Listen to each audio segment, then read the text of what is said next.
Now, it may have been a rather long time until SHUJINKO would make his Mortal Kombat return, but in Mortal Kombat 1, he still is not very popular, and you have to wonder why.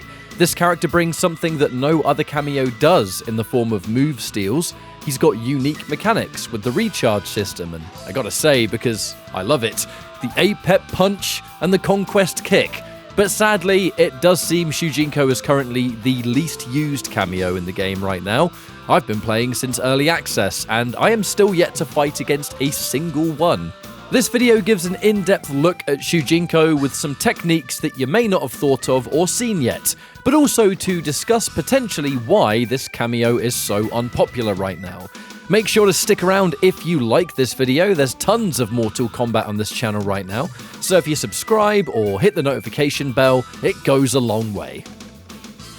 To start with, SHUJINKO doesn't have a full cameo meter like everybody else. To build his up, you have to press the cameo button and SHUJINKO runs in and meditates. Meditation builds cameo meter really quickly, and when it's full, you're good to go, just like everyone else.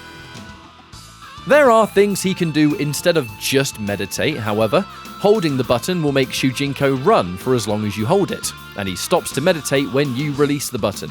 Having SHUJINKO off-screen in some variety is a much safer way to build his meter. You hold the down input when he goes to meditate, and he will meditate while crouched, making him a lot safer to enemy projectiles. I say safer because he's not invincible. He can get hit, and you'll lose him for a few seconds. It's exactly the same as the other cameos in that regard. On top of this, SHUJINKO has the A-Pep Punch, which can be done without cameo meter. This is a high, and although it is slightly minus on block, it is double-digit plus frames on hit, which isn't bad for maintaining pressure. It's actually around plus 20, in fact. Now, back and cameo is the Conquest Kick, and this one is a mid, but it is significantly more minus on block. Both of these moves will cause SHUJINKO to meditate afterwards, so doing this on block isn't exactly a good idea. On hit, he can help the situation. If the opponent mashes a poke or hits you out of pressure, they're still going to hit SHUJINKO and you'll lose access to him. So it's not ideal either. If you hold the cameo input, he will disappear after doing these attacks, which is something that you might have to do a lot if you're not in a great situation up close. Another way that is arguably more practical to building your meter is to call in SHUJINKO mid-combo. There is nothing the opponent can do to stop this from charging up if they're stuck in your combo, right? So this is your safest and most reliable way to do it. Having SHUJINKO available by the time your combo is complete is a great way to set up whatever you want to do with him. Another way you can do this is your character's back throw. Technically, the running in and meditate, it's actually an ambush. So if you do a back throw, call in SHUJINKO, you have all of this uncontested charge time that just helps you out when the throw is finished. However, this is probably going to be the bulk of the video, so bear with me. SHUJINKO will steal 2 moves from every character in the base roster. The benefit here, and what adds to the unique factor of this cameo, is that the moves he steals are base roster and not the cameo they're using. It gives you possibilities only available with this cameo in particular. There is a basic move, which is down forward cameo. It will take half of your bar, and it's usually not as rewarding, but down back and cameo is the 2-bar version, which often gives you more combos or damage. Usually. This isn't always the case.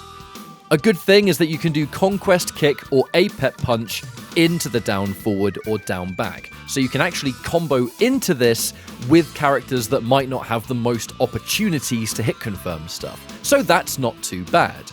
But let's go through the moves as efficiently as possible. There is quite a lot here, so try and keep up. Kitana's down forward cameo is Dive Kick. Down back cameo is Fan Lift. Down forward cameo with Melina is Side Toss, but unlike Melina, SHUJINKO's goes full screen. Her down back cameo is Bull Roll. General Shao Steal is the overhead for down forward, and it's the launching low for the down back. SHUJINKO steals Tanya's projectile for down forward, and it's her launching drill for the 2-bar down back. Sindel's projectile is stolen on down forward, and the overhead flip is down back. This one launches for a full combo. Rain is quite simple here. Down forward uses his projectile, and down back is his launching water uppercut. Down forward cameo with Reiko Steel is the knee slide, and the down back is his full combo parry. Smoke's air ender is the 1-bar cameo with down forward, and down back steals the invisibility. This can also allow characters to extend their combos in the right situation. Shujinko takes the Raiden projectile with down forward, and it can be charged, just like Raiden can. His one launches in the corner. Down back is the launching teleport up close, but it functions as an instant teleport anywhere on screen. Scorpion's death spin is the down forward cameo, with his spear functioning as the down back. The interesting thing about death spin is that it's actually safer on block, being only -9 if Shujinko uses it. Liu Kang's low fireball is stolen for down forward, and it's much faster. His launching flying kick is down back. Fun fact here, in the mirror match, it will give Liu Kang higher damage combos than he can do by himself. For Sub-Zero, it's the slide for down forward. We'll see if Sub-Zero players can block their own slide. Most of the time they can't. And it's freeze for down back. The freeze here is a lot faster than Sub-Zero's version, allowing it to be comboed into grounded. Johnny Cage's shadow kick is down forward, and he has the nut punch for down back. This nut punch will restand as you'd expect. For Reptile, it's acid spit on down forward and force ball for down back. You steal Kung Lao's hat toss for down forward, and down back is the spin, of which you can charge. Li Mei has her flip kick stolen for down forward, and down back is her launching projectile. Ashura is projectile for down forward, which can be comboed off in the corner, and it's her launching uppercut for down back. Shujinko will steal Nitara's blood spit on down forward and her diagonal pounce for down back.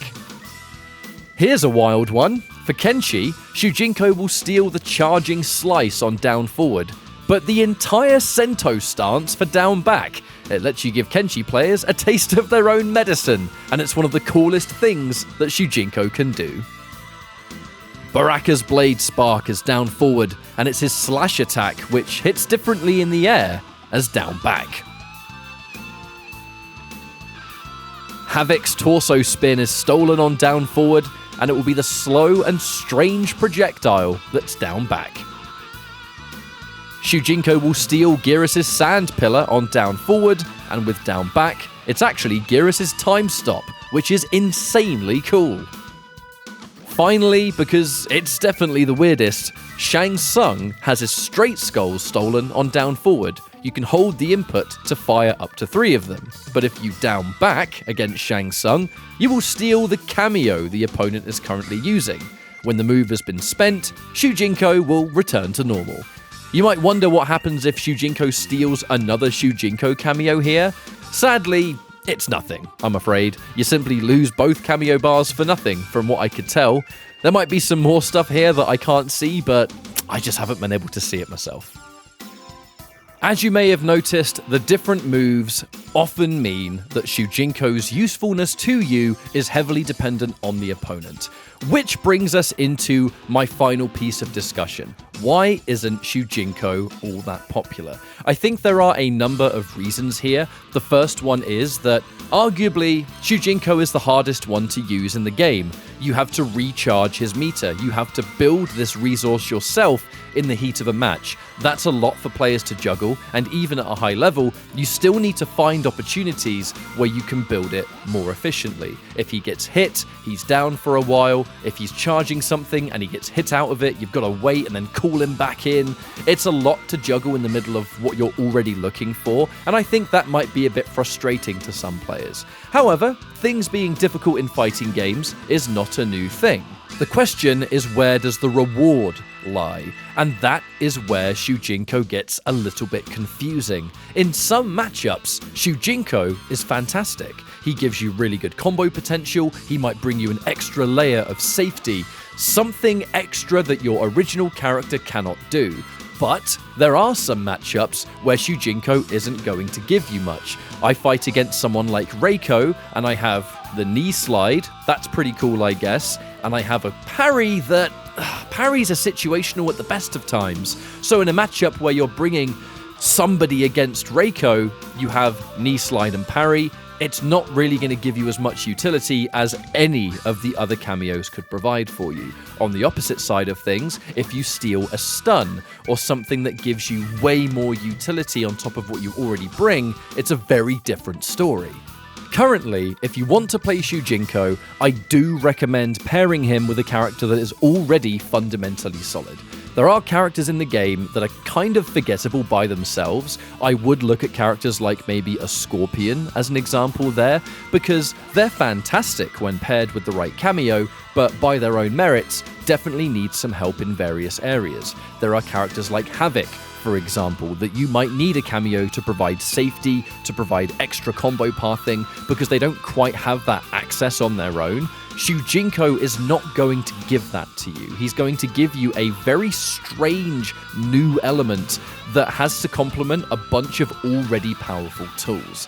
This is where SHUJINKO can become perhaps a little bit more limited, because I just don't see him working with a ton of characters. There are some characters that even with the move steal properties, unless the move steal is that unbelievably bad for the character you're against, you're not going to need it all that much. If your character is already good, you have this extra layer that you can apply, either for fun or, in some matchups, maybe it's really good. There's a reason I'm playing Liu Kang in the video that you're currently watching.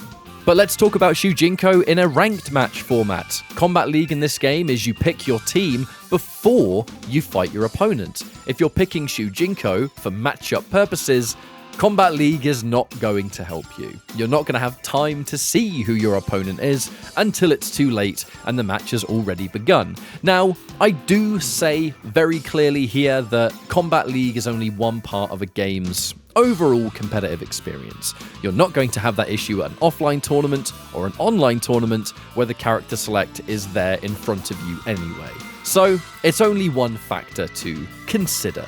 Outside of this, SHUJINKO is incredibly fun, but it is the limitations that I believe have led him to be not so popular. The game is new, the game is still just waiting for all of this new tech to be discovered. I have seen some SHUJINKO stuff with Sub-Zero versus Geras, which is kind of insane, almost a touch of death scenario that truly I don't think is going to stay in all that longer because it's probably unintentional, but that just kind of goes to show there is still more to be found. I just think that the combination of difficulty of use, the weirdness of getting used to his mechanics, having to charge this up, having to manage this extra resource that you don't have to with other characters, and even then, him being not so great against some characters, but really good versus others, I just don't think SHUJINKO is an early game character. I'd love to see what some high-level players can do within the next few weeks, the next few months maybe.